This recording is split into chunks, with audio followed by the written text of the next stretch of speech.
I'm speaking to you from a safe location in European Quadrant 4. Do not try to adjust your streaming sets. This is an emergent broadcast. I'm speaking as the former CEO of Omniversion, a now defunct Larp company. I'm happy and under indictment.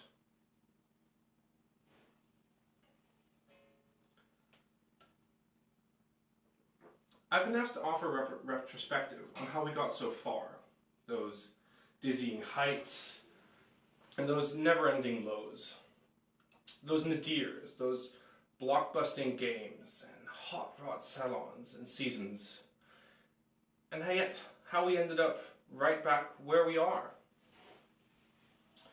So let's talk about how we started.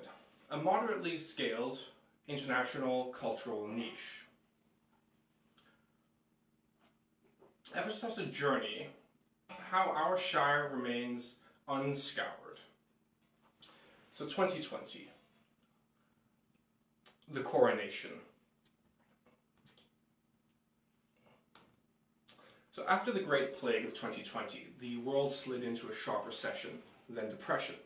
It combined two of the scares of the earlier part of that century, SARS and the financial crisis. Let it actualize through a media landscape unaccustomed to handling emerging stories on this scale, and crashed.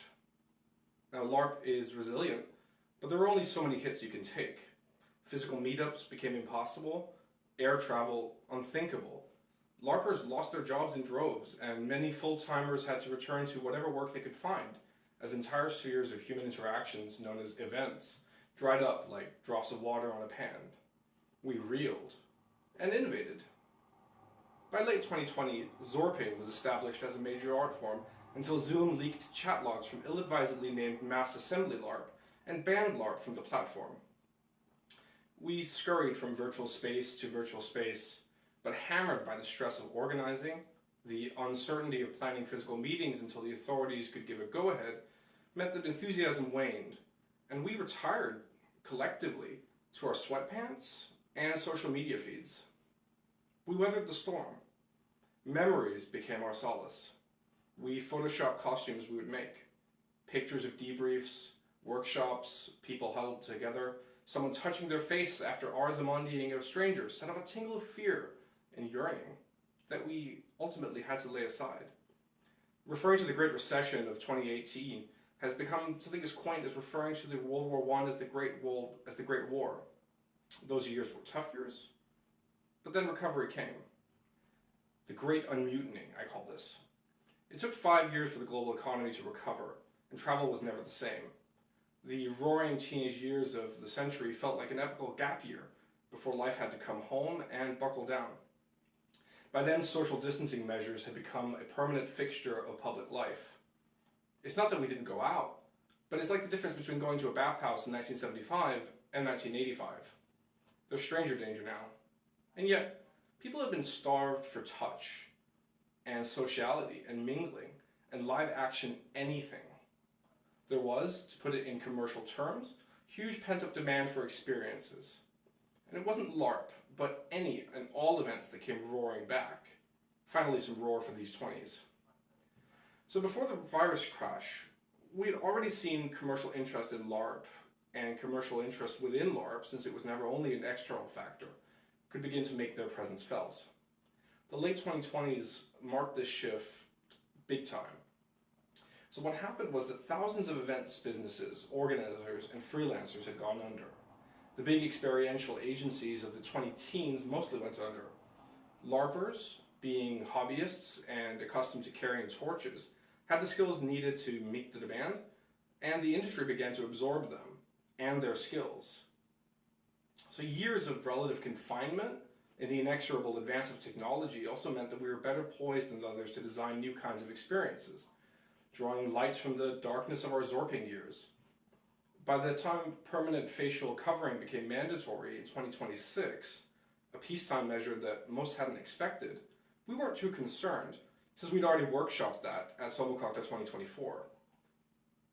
So what happened in the 2030s, as we entered those years, there was a surge in retro meetups, laser tag, escape rooms, happiness rooms. We never had it so good. Direct-to-consumer brands began to invest heavily in this space. A huge progress was made possible by the invention of the portable reality system. So you see, masking was never going to last, but facial covering was.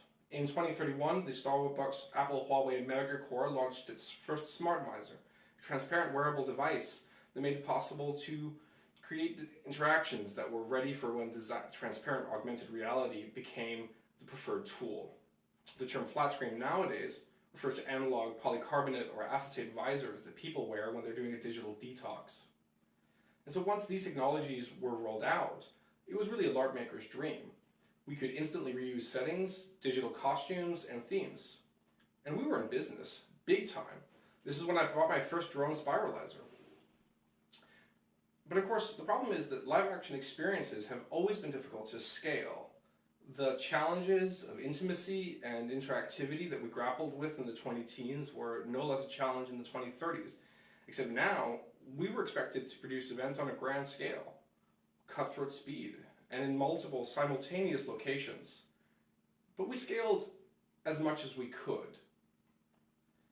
So now, as we enter the 2040s, and I enter my 50s, I'm hopeful. I've finally upgraded to a premium teleaffective implant, and I'm currently subscribing to the emotional feed of 8 puppies experiencing snow for the first time, a wise man watching his children graduate, and a LARPer of the early 2020s emerging from their shelter. So the question is, what can we learn from those experiences of this rapid commercialization that happened? Well, for one, we learned very quickly that to go from being a commercially scaled enterprise LARP, which Omnivision had the ill-fated experience of launching first, meant that we were increasingly reliant on platforms and technologies that we no longer could control. The content filtering that became ubiquitous in remote, teleaffective, personal, portable reality devices meant that changing sensibilities made many LARPs that we played in the 20-teens impossible to do anymore. We lacked control over our IP and our fiction. Those dark 5 years that happened from 2020 to 2025 were in many years a blossoming for fan fiction, for the expansion of user-generated content, of all kinds of grassroots nibbling and scratching at the surface of major commercial corporate culture. And of course, some of our partners were intimidated by this.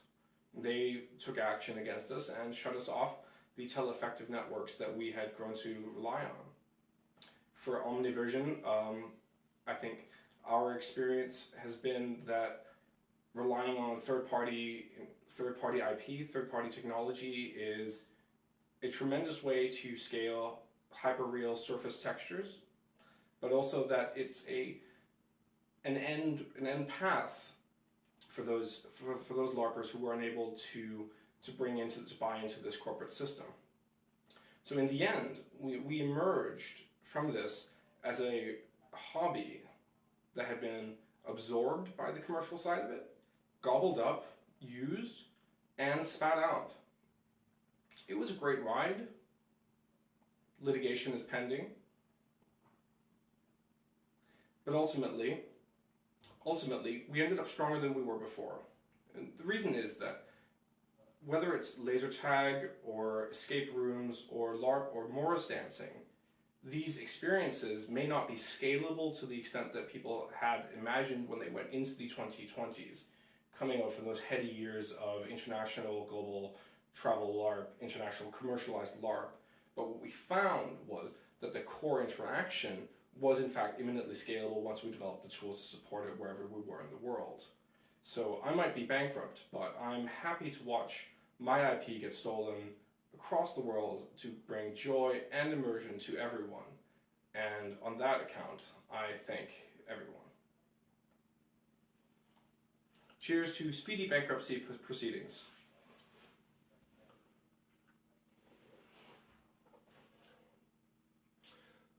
All right, and now time for questions pending legal department's approval.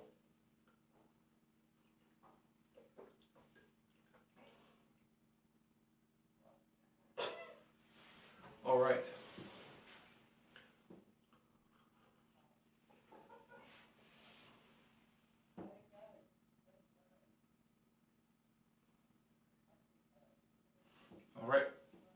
And we are done. Tiara. There will be no tiara. It has not been approved.